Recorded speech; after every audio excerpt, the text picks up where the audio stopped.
currently. Yes, I've got the red. Our red is the original. That's where it all started. That's the main runner. Yeah, the one everybody loves. Well, actually, between the red and the green, the groen trui, it's like Marmite and.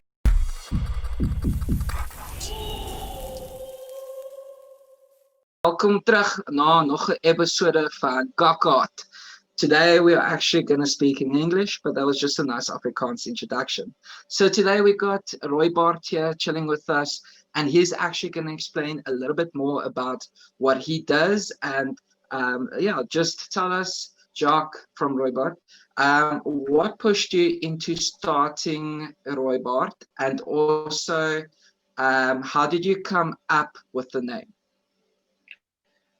How's it, guys? Yeah, I've always been into food, flavors, cooking. It's in our whole family. I think being in close to the Mozambican border, the whole Mozambican flavor, peri chili, Portuguese thing, that's always been around us, and that's the way we cook and make food. I actually studied to be a chef in the UK, never finished, but started there, came back. I'm currently running our family lodge and restaurant just here in Nelspruit. And always, sauce, love sauce. And the name, the name speaks for itself. I think this red blanket on my face, that's where it came from. Yeah. That's really awesome. Yeah, geez. Yeah, yes, yeah. Remind us to come and visit your lodge sometime. I think it would be fantastic. Yeah, please do. Yeah. Yeah. Well, geez, when we get charged to, I guess. Eh? Yeah, no, now with COVID restrictions, but yeah. Yes. Yeah. Yeah. Right. So, Jacques, you've told us a little bit about yourselves, and of course, you are situated in Nelspruit. Can you tell us a little bit more specifically where you guys are situated so that we can let our audience know as well? Yes, we're just outside of Nelspruit, Family Lodge, Guanyoni Lodge. Literally on the info right next here. You can't miss us.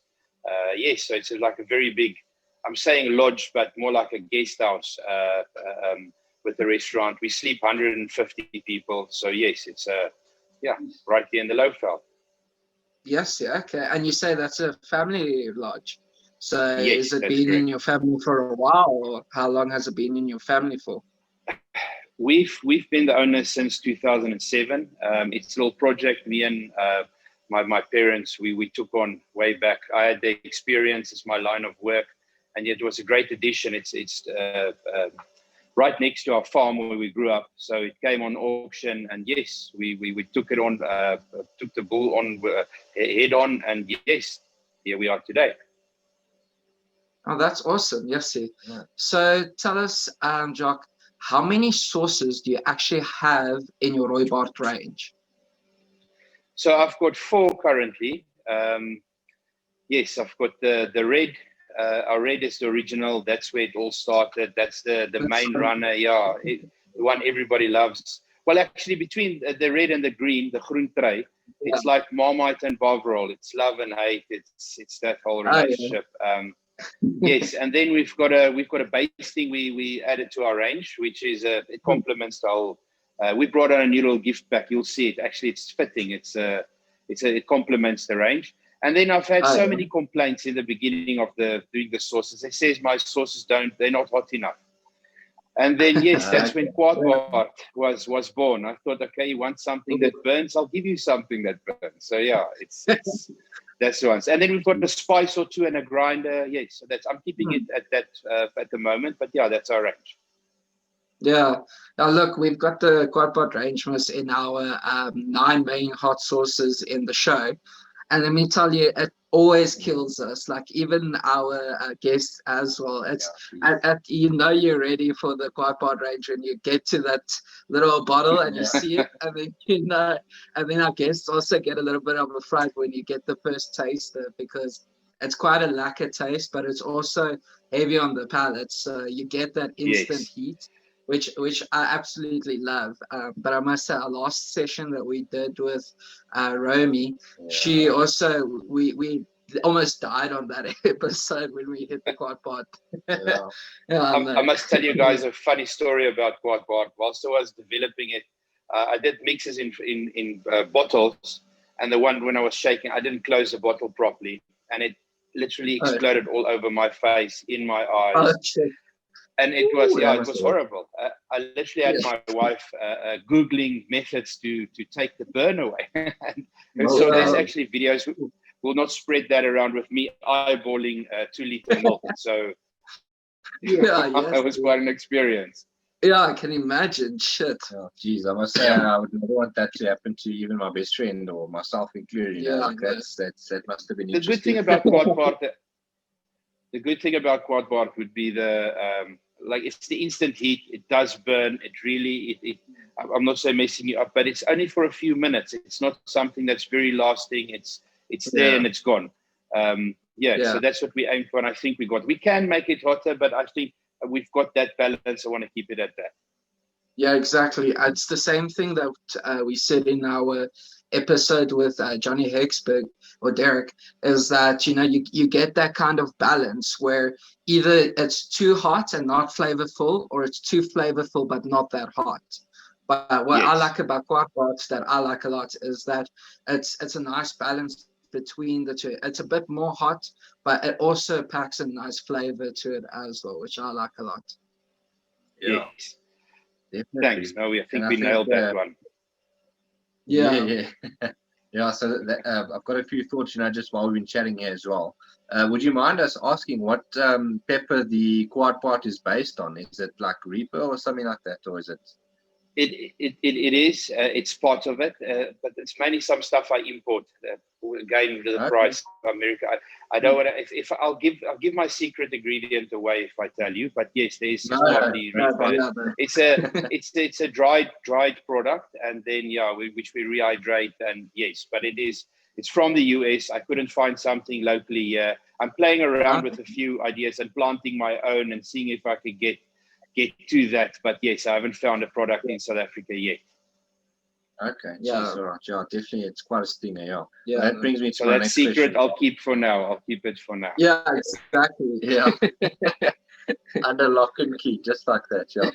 So Jacques, tell us, why did you actually choose the chili ware? I mean, it's been in your family for a while, like you said, and that sort of thing. And you've always cooked sort of Portuguese style and sort of things like that. Did you experiment at a young age? And, you know, I know boys being boys, we always want to test the heat and things like that. But tell us your story.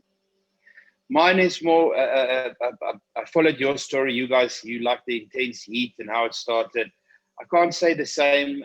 For me, it was the whole peri-peri, the flavor. If I can explain it to you, it's a nice chicken that's been grilled to perfection on an open fire, on a wood fire. And it's juicy, just with that hint of peri-peri sauce. That's where I got hooked. That's the way we went, the route we took with our restaurant as well. So it's a lot of, Portuguese flavors, Mozambican. And yes, so everybody that came to the restaurant really enjoyed our sauce, and we started bottling it. I mean, my parents, they still actively involved. They do their own beetroot. They what's the English word for inlay? Pickle, is that the right word? They like to pickle stuff. They do, peaches and that. So we fight over bottles. We never could, cool mayonnaise bottles. So they always kept it for them. So one day I took brandy bottles and I started putting my sauce in there, and then Jack Daniel's bottles. And my friends that came to visit, they had a few beers or had a lunch or a dinner. They wanted sauce. So I had lots of empty bottles due to the restaurant and the bar. And it just looked really cool. It worked. And yes, boom, that's it. That's where we started with Rooibaard. Oh, that's really awesome. Yes, yeah. I must say, because we got some stock here from you, so I must say I really haven't seen another packaging like this before, like the type of bottle, because everyone uses those console bottles. So I must say this is very unique in the way that you have it going here, which is quite cool. But yeah, so Jacques, tell us more about your favorite one. So you've already mentioned that you've got 4, including the basting one? Yes. So if you, out of those 4, what is your favorite one, or ones, if you have more than one? And tell us a little bit of history behind it. Like, where did it start? How did the idea behind that specific, your favorite one, come from? So my favorite would be, well, at this stage, it looks like I'm going through phases, but it used to be the red. I don't know, I'm on and off, but the green is just nowadays, especially when I'm cooking seafood, and it's just the flavor in there just works. Even if I have, well, I'm on a strict diet since New Year, so I'm not allowed anymore. But chips and all of that, I'm on the green sauce. So that actually is also a family I met quite a while. It's been in their family for years. They own a game farm just outside of Nelspruit. And that recipe came from them. I can't claim that one. That is theirs. We're actually busy redoing our labels. We would pay some tribute to them for that. But yeah, that's currently. So yes, we'll put some information on the family. And yes, they're just awesome people. And then obviously with our name, everything that grew, they brought that sauce into the line. And yes, now we're producing it and it's running. It's running off the shelves. Oh, that's really awesome. Yes, Yeah, definitely. Yeah. No, that's a great story actually, and yeah, that family really, yeah, I guess they do deserve a great shout out there as well. So yeah, that's pretty awesome. So yeah, we must actually try the green one still. I think we should actually crack the bottle. Yeah, we haven't opened one yet. Yeah, I've missed you guys. I wanted to stop off and drop you some stock off yesterday, but yeah, it was I missed you guys. Yeah, no, it's no stress. Next time, definitely will be cool. So all this talk about chili sauce, I think we mustn't ignore as well the raw materials for the base, of course, the chilies themselves. Do you grow your own chilies or do you outsource them from local growers as well? I know we've heard a little bit about the quad pot, but tell us about the other two. No, what we've done is since the volumes escalated on us, we had a problem in the beginning. This is way in the beginning, where we source chilies from all over. Call it the market, even buying from food lovers. Even if you buy the same cultivated chili, the heat differs. There's just so many, I don't know. So we consolidated everything. We've got a local farmer and we only buy from him. We support him. We've actually invested in, so he's making a good living and only supplying us. And I mean, we've got it now at a constant. That's the whole secret. I mean, if you buy something today, it must be the same when you buy it in a week or two's time. So I think that's the secret. Once you start, you can buy the exact same chili. If it doesn't come from the same place, I feel the heat does differ a bit and the taste as well. Yeah, that's the truth. I mean, it must be difficult to keep that consistency, even for like a farmer that is growing these chilies. At the end of the day, you have to try and keep that consistency of your peppers. I mean, if you're growing a pepper that's like this small and then the next time it's like that big, it's going to be a difference in the heat level as well. So yeah, so it must be quite difficult, but I mean, it's actually very interesting to note. And actually now thinking of it, it would be actually a cool question to ask as well, based on that question, is not to give away your Rooibaard range, obviously, but what is your favorite chili or pepper at the moment, other than obviously your range? Do you have any that you've recently tasted that you're like, oh my word, this is amazing? Chili sauce or just a chili range, just fresh chilies? A pepper or a chili, either one. A chili range or just a pepper in general. Old school, and this is going to sound really silly, but I'm still pretty hooked on a straightforward fresh jalapeno. I think the heat is not, there's such a good taste in that. I can say that there's not something fresh and new. I mean, that's one of the old guys on the block. But I mean, if I had to call a favorite, I'm a jalapeno fan. I'm playing around in our kitchen at the restaurant with, popper ideas. I stuff it with anything. Yeah, it's that's, I must say, one of my favorites, what I enjoy. Yeah, that's true. Yeah, just Dave. But yeah, exotic stuff. Yeah, exotic stuff. You know what? I'll be honest with you guys. I'm off the very odd stuff for a while. I've been in a chili eating contest or two.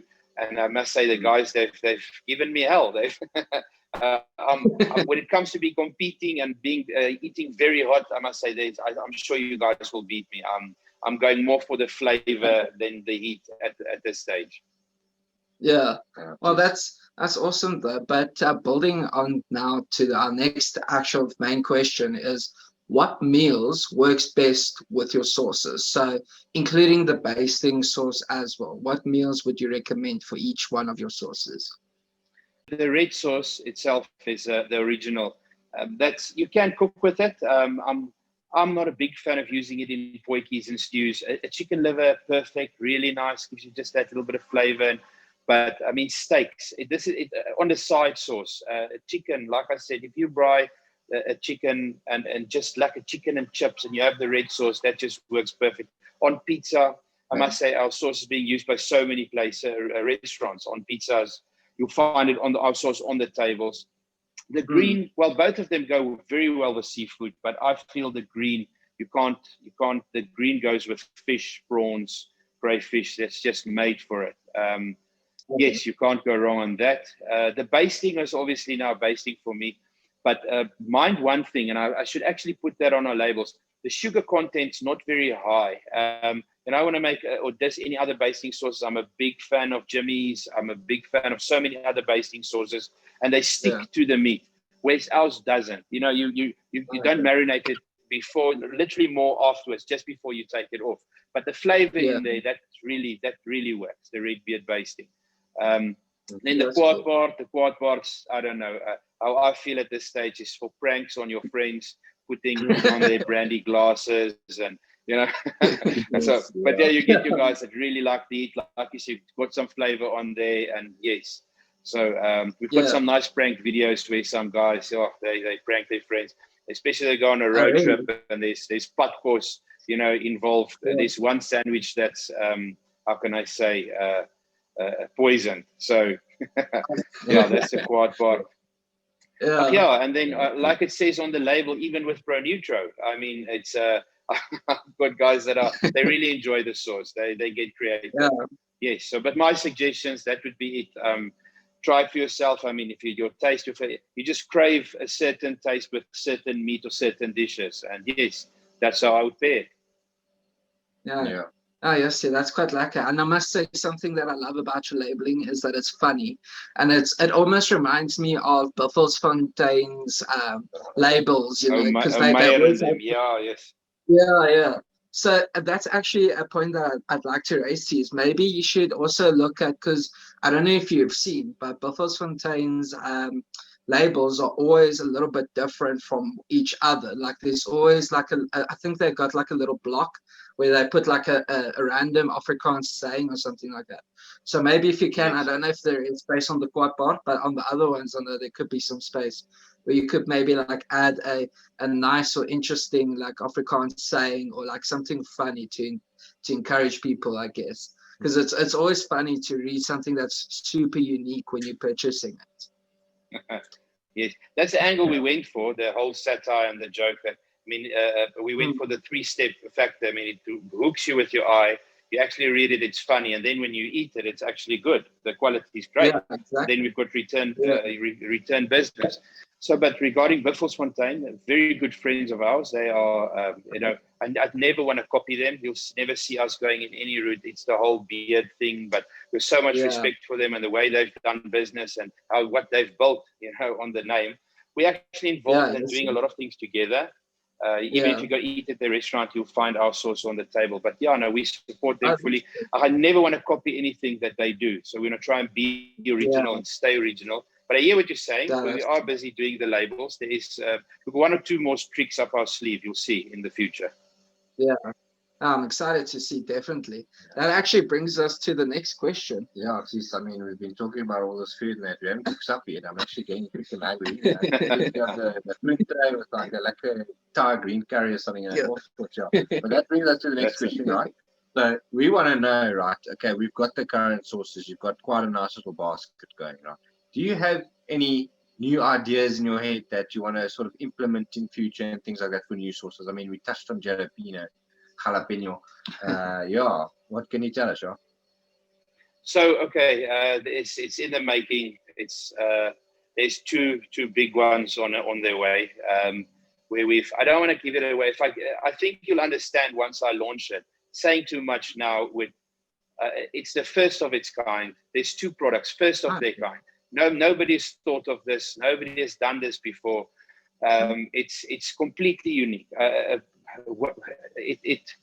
It involves a lot of more factors than just sauce, but it's together. That's the main ingredient would still be our sauces. It's always packaging. It's exciting. Like I say, you'll give me a month or two, and then we'll have some hints coming out. We don't want anybody to cook, because I'm telling you now, once we launch this, there's going to be so many brands are going to jump onto this wagon. Yeah. Okay. Yeah. Interesting. But they're on their way. They are on their way. Looking forward to. Yeah, fantastic. Yeah, and it's a good thing that you're saying, like, if it's a month away, because then it's a good start to the 2021 year, you know. Yeah, gotta get this year started off right, I guess. Yeah. So, what's the biggest highlight that you have so far in the whole brand from start till now?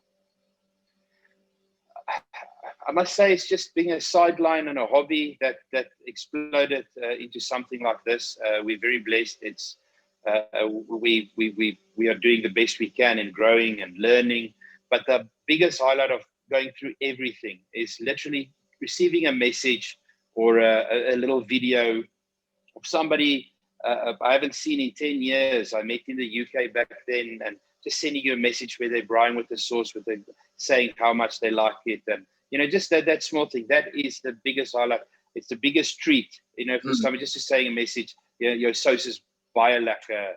It works. That's the highlight for me. Oh, that's really amazing.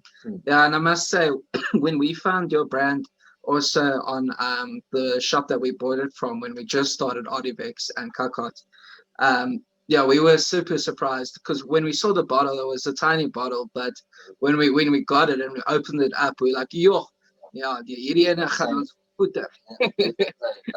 Yeah, exactly.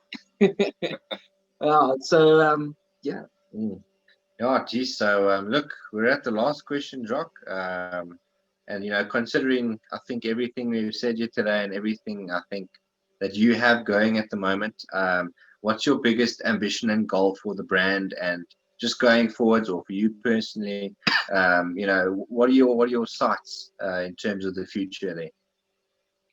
So we are currently busy with the whole export exercise. We've got extremely a lot of interest abroad, especially where all the Afrikaans brand. I must bring this in. I mean, obviously it goes both ways, but that whole nostalgic. I mean, I was an expat for how long? Staying, I was anything that reminds you of home. I mean, you jump on that.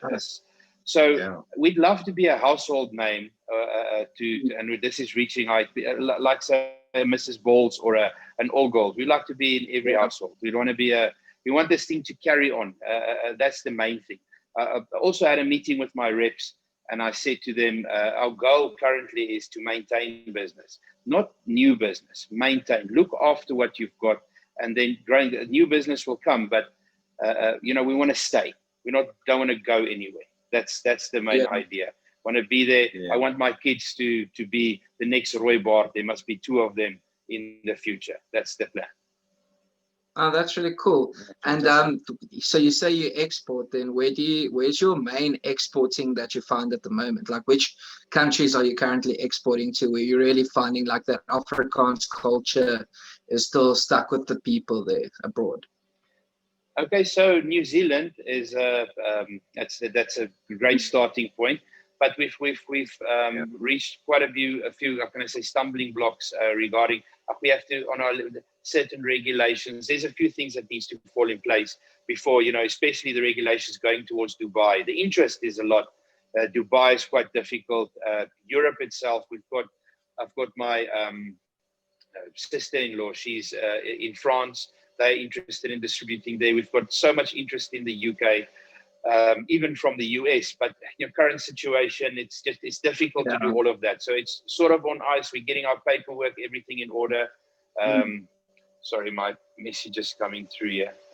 We're getting our paperwork in order, and then making sure everything's legit before we go full blown abroad. Oh, that's really amazing, yeah. And I can imagine people in France, yes, That would be quite an experience for them as well. So, exactly, on the croissant. Yeah. But yes. On some frog legs, maybe we're starting something. I don't know. Yeah, exactly. Yes, it could be kind of interesting.